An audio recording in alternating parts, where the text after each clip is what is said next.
到《使徒行传》了，路加福音已经读完了哈。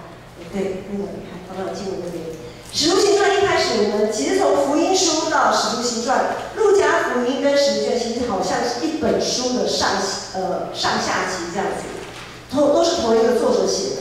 好，那路加福音呢，它就是讲到说，耶稣复活了哈，复活的耶稣呢，然后就去跟门徒显现，他有一个新的形体，那个新的形体呢，在4本福音书的记载里面，这个新的形体好像会穿墙，感觉上是摸不到是幽灵吗？类似那种的吗？可是又不是那么不完全是那样子，因为耶稣他也可以吃东西，然后那个怀疑的多嘛，去摸，也可以摸得到啊，他又有实体，也可以吃东西，所以复活的耶稣他有一个新的形体显现在那些门徒惊慌失措的门徒的面前。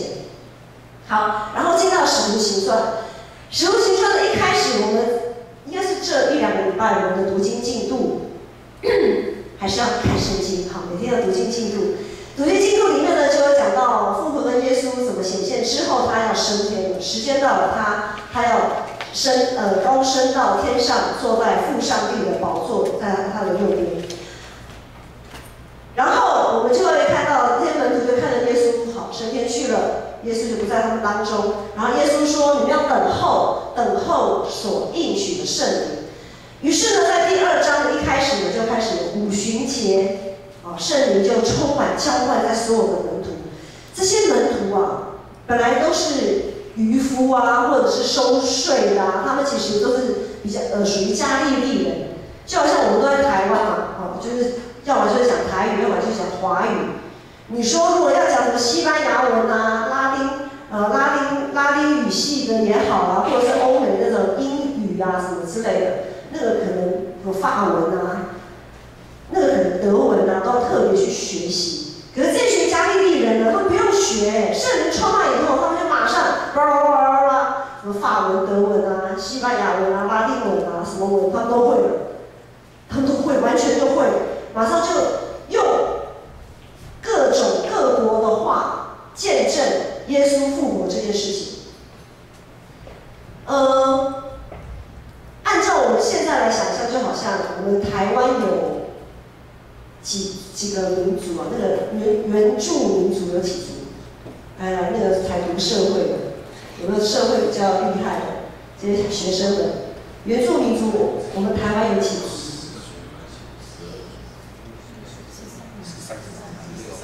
？14。大对社会做了什么？为什么那个16对16族，我们原住民都有16族。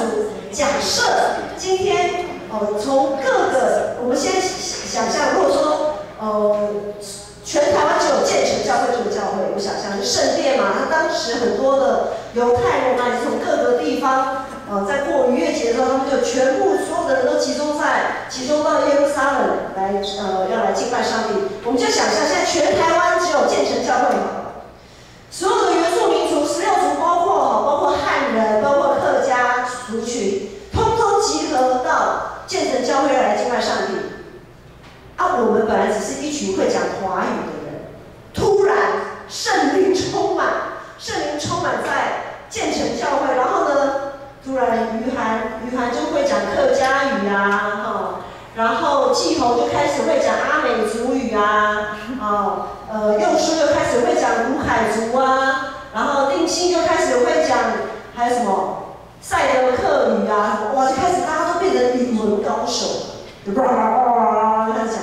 因为什么？可能刚好定兴旁边就有一个赛德克人，他就来，这个人怎么会讲我们家的话？他在讲什么？我们在见证一个主复活了，怎样。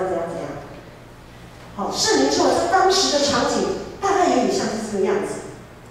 但是呢，比如说定兴在讲赛德克语的时候不是赛德克的人，大家听不懂定兴在讲什么，对不对？好，然后在他周围的人就想说，这个人是在干嘛？是发酒疯吗？现在还一大早这个人就喝那么多酒，发酒疯醉酒，然后讲一些什么东西都听不懂这样子，所以就有一些人在场的一些人会感到很奇怪，想说这一群人在讲什么？就开始有人在毁谤他们，说耶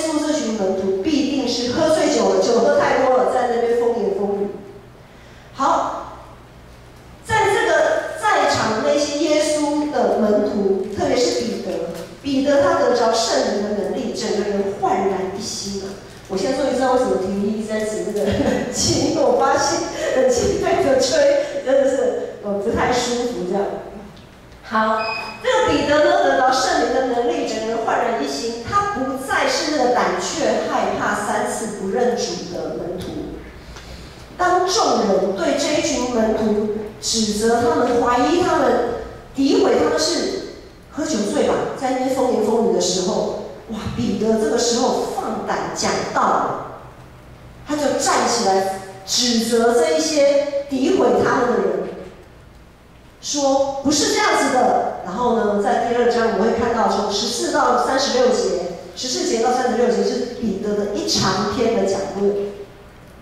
彼得乃是渔夫渔夫哪会对于那种渔夫其实没有什么学问，更不要说一些什么在演讲的技巧啊什么没有。圣灵充满了彼得，放胆的讲论，放胆的讲道。然后呢，讲到最后结论来说，就是36节这里。36节，彼得说：“以色列全家当确实的知道，你们钉死在十字架上这位耶稣，上帝已经立他为主，为基督了。”重点就是你们这一群犹太人啊，因为都是敬虔的犹太人嘛，来耶路撒冷过节。你们这群犹太人啊，你们要知道，你们之前钉死在十字架上那个耶稣，就是你们期盼已久的弥赛亚。上帝已经立他为主，为基督了。众人听见彼得这样子的讲道，觉得很扎心啊！他们觉得很扎心，他们为他们过去的无知感到扎心，他们感到害怕，也困扰。哇！我们期待那么久的弥赛亚，我们竟然亲手，虽然不是人，不是他们杀的，但是呢，当他们默默的看着耶稣被送上被刑罚、被鞭打、被审问，他们站在旁边默默的看着这件事情的发生。然后有些人呢，可能在想说：耶稣遭受这样子的一个苦难，这样子的一个事情，可能他真的是有做错事吧？不然，对不对？一个巴掌拍不响嘛，怎么可能会平白无故受这种罪呢？一定是他真的发生了什么事。或者有些人呢，都在想什么呢？有些人可能他们本来是跟随耶稣的，可是因为耶稣被捕，就好像那些四散的门徒，当耶稣被捕以后，他们想：哎呀，糟了，我好像跟错人了，真的是很丢脸，我怎么会跟这种人呢？跟着这种会被凌辱，然后被钉十字架的人，种种他们心里的状态啊，他们心里的这些疑惑、害怕、担心，即使人不是他们杀的，即使他们不是教唆杀人的人。即使他们不是参与在这件事情的人，他们也是一无共犯。他们也是一无共犯。当我们在每天读经灵修，然后有参加团契聚会，甚至于参加主日讲道啊，还有网络上的一些，现在网络很方便嘛，都有一些特会啊，很多些牧师讲道啊等等之类的。当我们在听到上帝话语的时候，我们会感到扎心。还是感到事不关己。如果真理、上帝的话语对我们来讲是不痛不痒，如果上帝的话语对我们来讲是不痛不痒，那我们要小心，我们很可能就是那个钉耶稣上十字架的那个人。我们可能就像初代教会那个时候那些围观。默默在旁边看着这一切事发生的那些人，怎么说呢？如果我们放任自己对真理一知半解，我们放任自己对主的无知，如果我们放任自己对耶稣的教导与作为感到怀疑，如果我们放任自己在生活上一旦遇到挫折就开始软弱、失去信心，就开始埋怨，如果我们始终一直放任自己这个样子，我们的信仰生命，我们一直放任它，不管它，其实我们就在做一件事情，我们都在否认耶稣。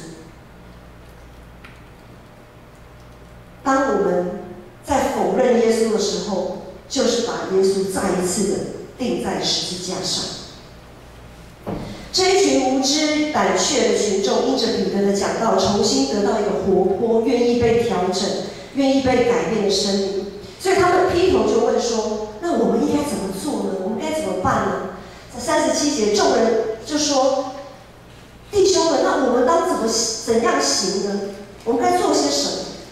悔改不只是心里面觉得扎心而已，要付诸行动，要付诸行动。所以当彼得看见这些人对真理开始有回应的时候，彼得就说：“你们个人要悔改，而且要奉耶稣基督的名来受洗。”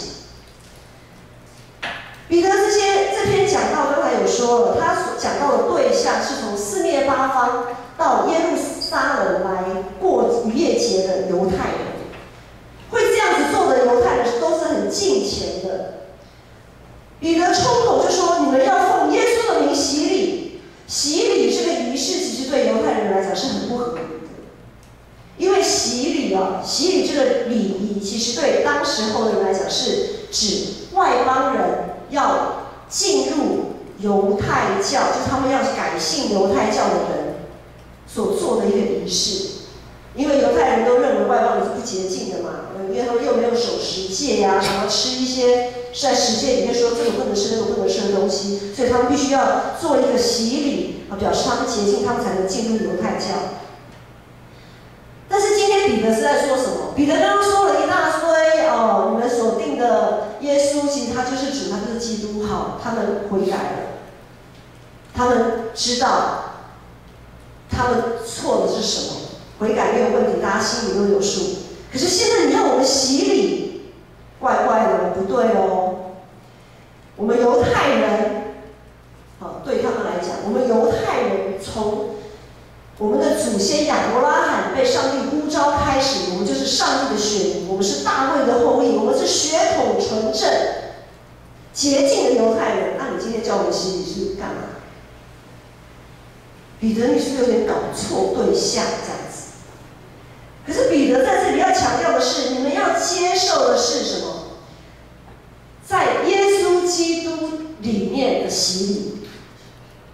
就是要奉耶稣基督的名洗礼，是透过相信耶稣的救赎，以至于我们可以得着罪得赦免这样子的一个恩典。其实我们基督徒也常常需要羡慕、盼望、追求这样子的洗礼。或许我们说，牧师，我们是基督徒，只要是基督徒都洗礼过了。牧师，我们洗礼过啦，那为什么还要再洗礼？这个洗礼呢，就是指的是圣灵的洗。什么是圣灵的洗？我们要常常切慕圣灵的洗。圣灵的洗，它不是一种好像我们在讲说灵恩教会那种哇那种，好像在讲方言啊，很热情、很热切的样子，不是的。圣灵的洗它会让我们觉得上帝的话会让我们觉得扎心，会让我们想要悔改，会让我们想要改变自己，可以更接近圣洁的上帝。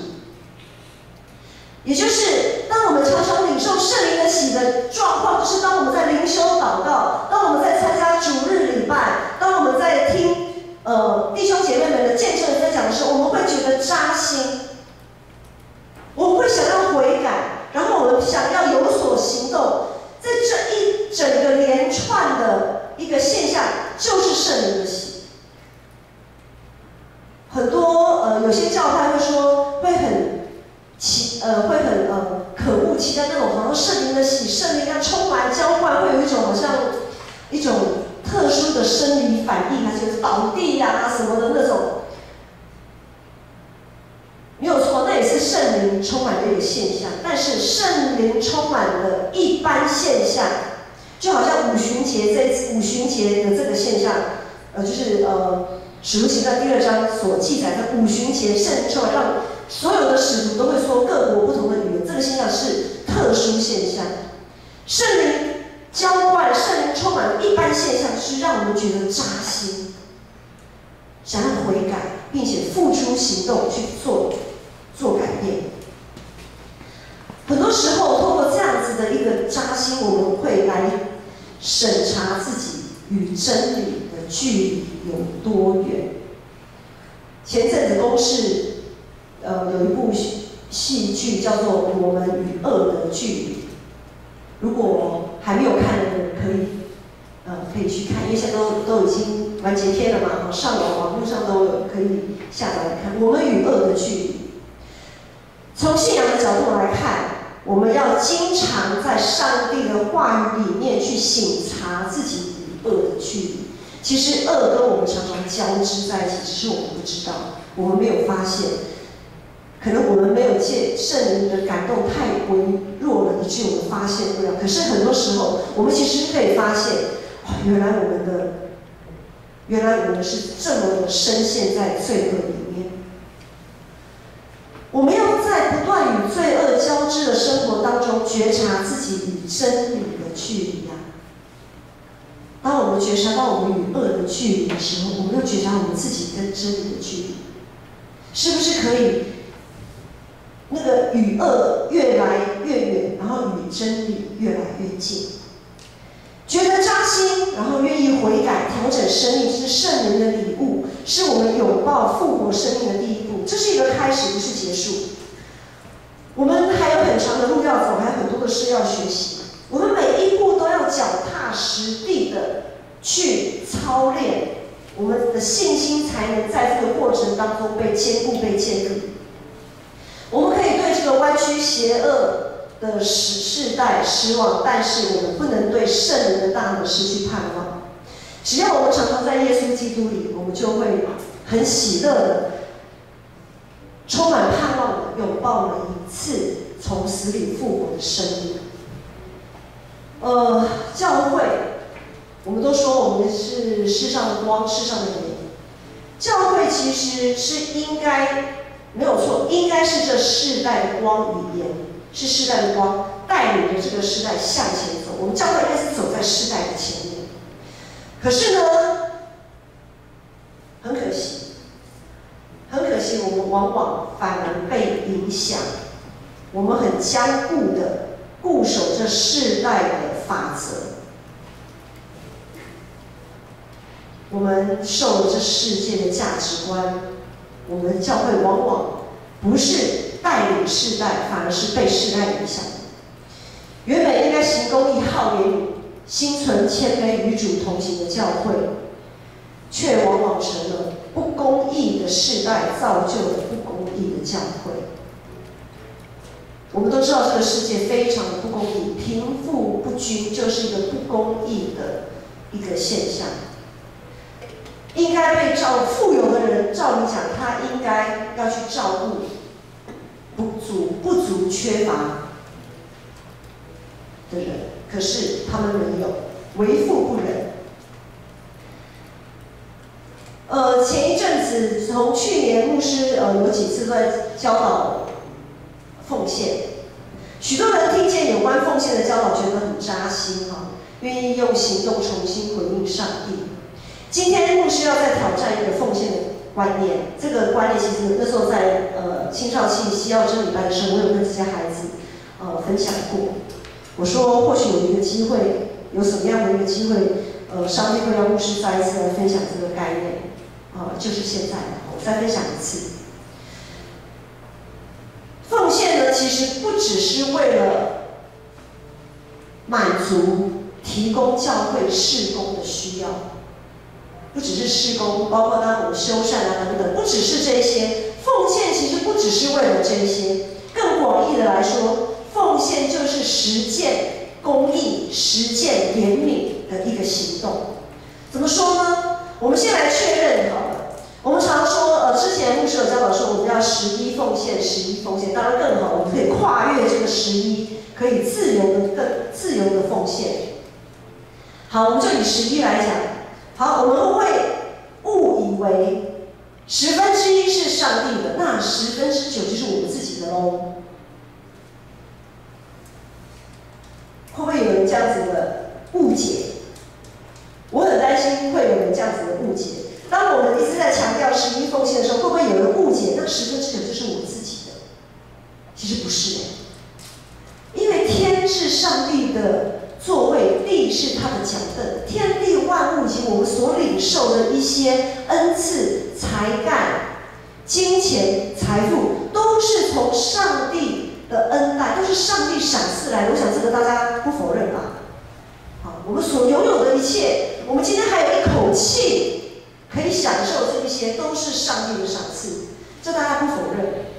好，那如果我们可以尽到我们基督徒奉献的本分，我们可以不消灭圣灵的感动，那么不止我们教会自己本身基本的需要够用，一定还会有剩余的部分。好，那剩余的部分做什么用呢？剩余的部分绝对不是，哇，我们教会可以存这么多钱呢，绝对不是这样。剩余的部分绝对不是用来自我感觉良好的，剩余的部分也不是用来说，既然有这么多的存款，那我就应该不用奉献这么多了吧？我就可以少奉献一点吧，反正够用嘛。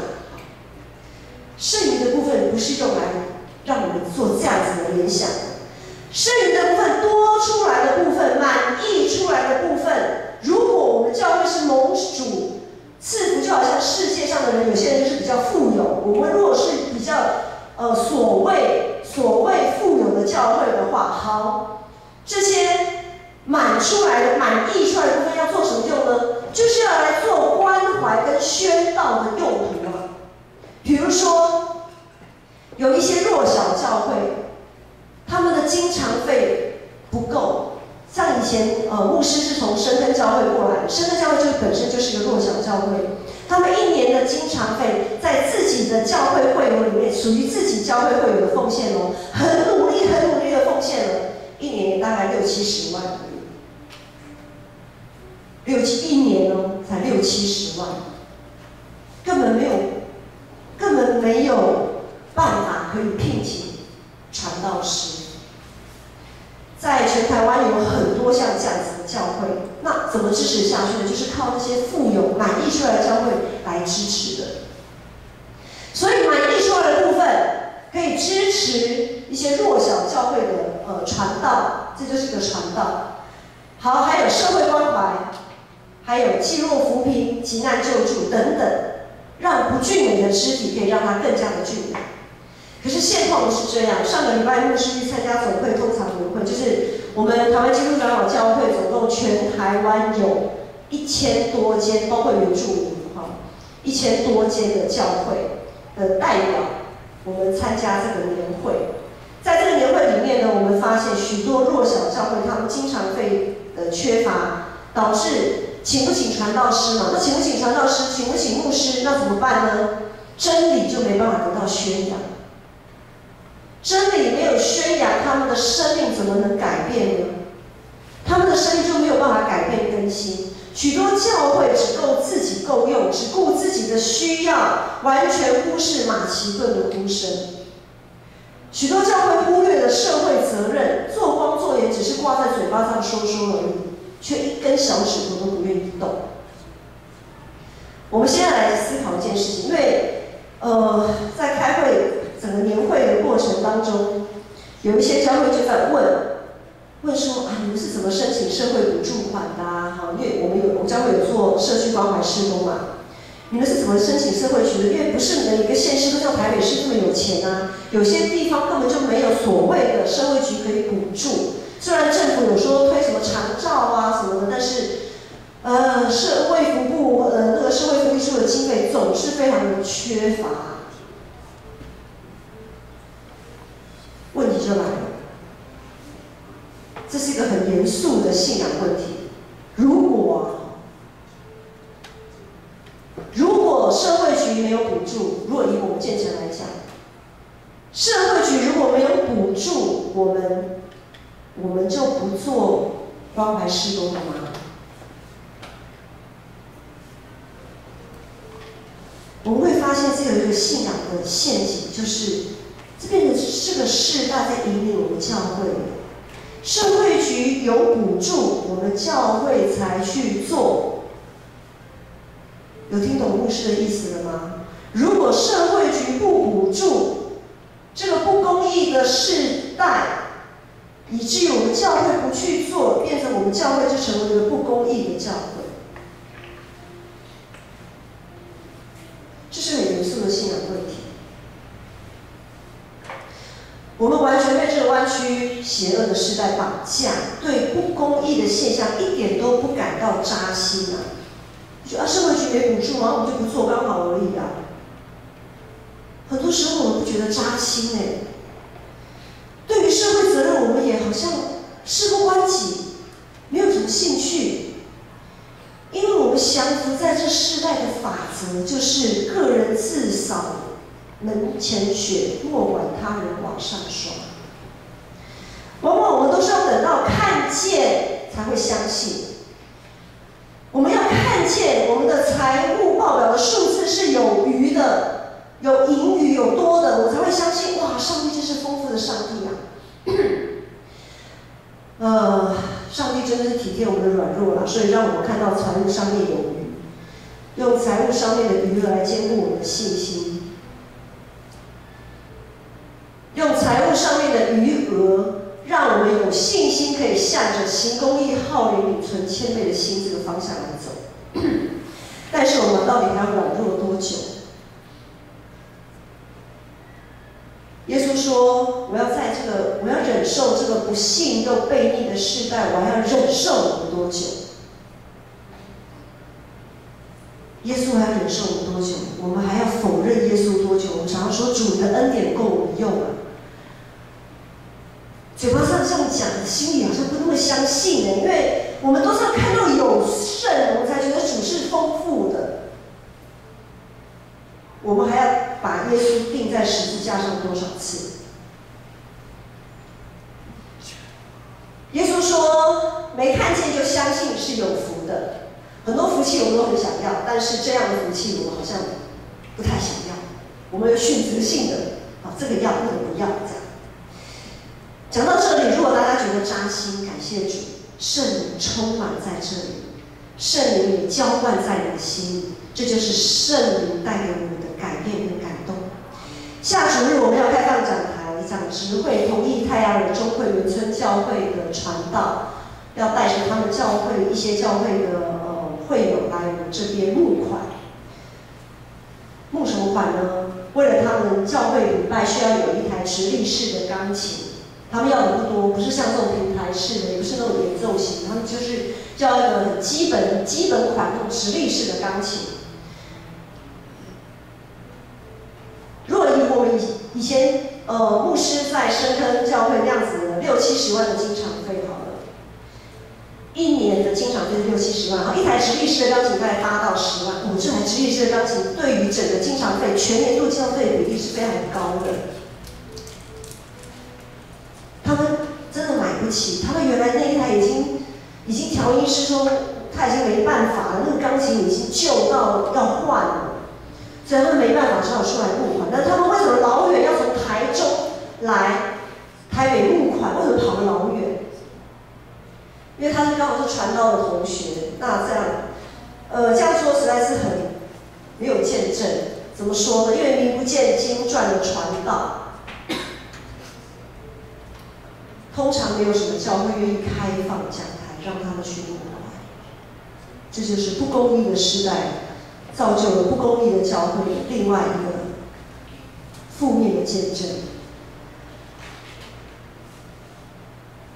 很多时候我们在吃着美味的大餐的时候，我们在享受旅游、享受休闲的同时，我们也应该，当然我们现在人压力很大，不是说不要玩，不要吃，不是这个意思。当我们享受这一些的时候，我们也应该同时要想到，有许多教会、许多肢体，他们正嗷嗷待哺啊。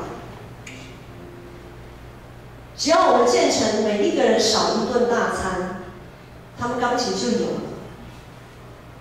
可能他们要更新的还不止钢琴，他们非常的客气说，我们只要一台钢琴。我们可以想象他们是可能很多东西都需要的。奉献其实是为了要帮助我们远离恶。奉献其实是一个很好的礼物，怎么说呢？我们在读路加福音的时候都有知道说有一个有钱的财主去问耶稣说：“老师，我要怎么样才能进入永生，对不对？”然后耶稣就回答说：“你要尽爱权的上帝，然后然后那个有些财主说，这些我都做啦，然后呢，耶稣说，那你还缺少一件，你把你的家产变卖了，去周济穷人，然后你来跟随我。然后那个有些财主怎么样？就悠悠愁愁的走。很多时候我们有还要更多，我们的贪心贪欲。这个有钱的财主，他被他的贪欲、他的贪心充满了，以至于他不肯动小指头，拿一些他的钱出来周济穷人。当他这么做的时候，不是只有表面上他不愿意奉献，当他这么选择的私底下的一个意义，就是他贪了那些穷人需要照顾的人的钱，他偷拿了他们的钱，因为所有的财富都是属于上帝的，上帝是要把这些钱给富有的这个人，让富有的这个人去给那些需要的人，但是这个富有的人没有给出去，所以这个富有的人偷了本来是属于需要照顾那些人的钱。我不晓得大家会不会开始觉得哇，原来我们在不知不觉当中已经犯了10戒了。当我们消灭圣灵的感动，当我们觉得这个奉献不用啊，我这边比较需要啊，我们常常忽略马其顿的呼声，我们常常犯了10戒。第10戒说，你不可以贪恋你的左右邻舍。它最实际的意思就是这个。当我们不愿意，我们消灭圣灵的感动，我们不想奉献的时候，我们就是贪图了他们该得到的，抢夺了他们该得到的。所以奉献其实是上帝给我们的一个恩典，我们不要觉得是重担，那真的是恩典，让我们远离恶啊，我们与恶的距离可以远一点。彼得常常冲动，搞不清楚状况，3次不认主。复活的耶稣亲自挽回他。耶稣将彼得的冲动转化为传福音的热情，让搞不清楚状况的彼得可以更加的谨慎，让软弱3次不认主的彼得放胆讲道，挽回更多信心软弱跟跌倒的人。建成教会今年已经70岁了，在6月的时候，我们建成要过70岁的生日。或许建成过去做得不够好，有许多失败、跌倒的地方，但是又有什么关系？这没有什么可耻的。当每一个人想要往前、想要成长的时候，都会跌倒。当我们还是小孩、蹒跚学步的时候，当那个孩子跌倒，我们绝对会笑他说：“哎，这样子你跌倒，很丢脸哎！”我们绝对不会这样子的。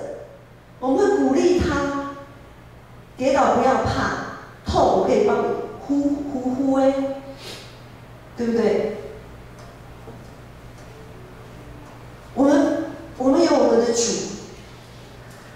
我们如果过去做的不够好，我们过去曾经跌倒，我们曾经犯错，没有关系，没有关系。过去耶稣可以让彼得有复活的生命，现在到未来，我们建成主耶稣复活的耶稣也可以给建成，给我们每一个人有一个复活的新生命。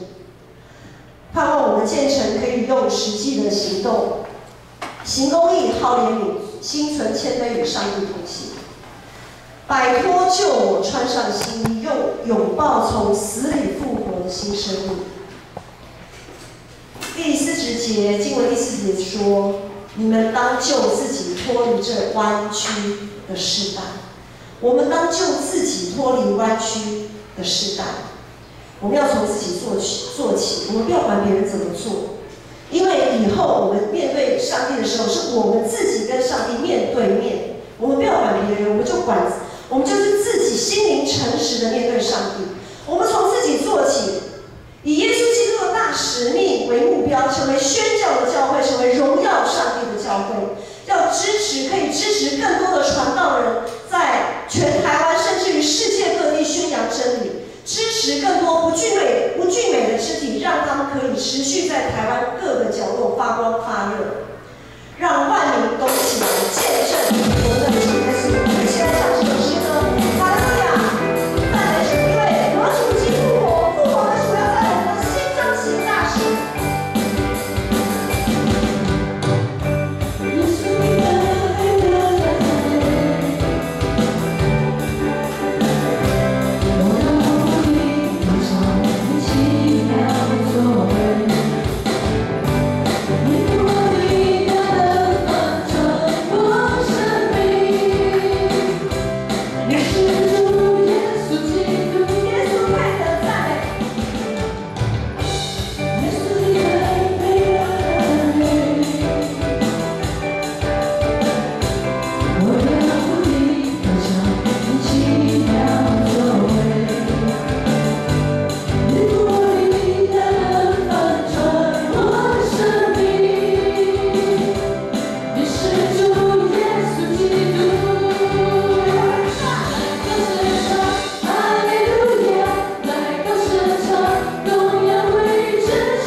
也不要软弱，复活的主已经赐给你们信心、盼望以及爱心，跟随他行，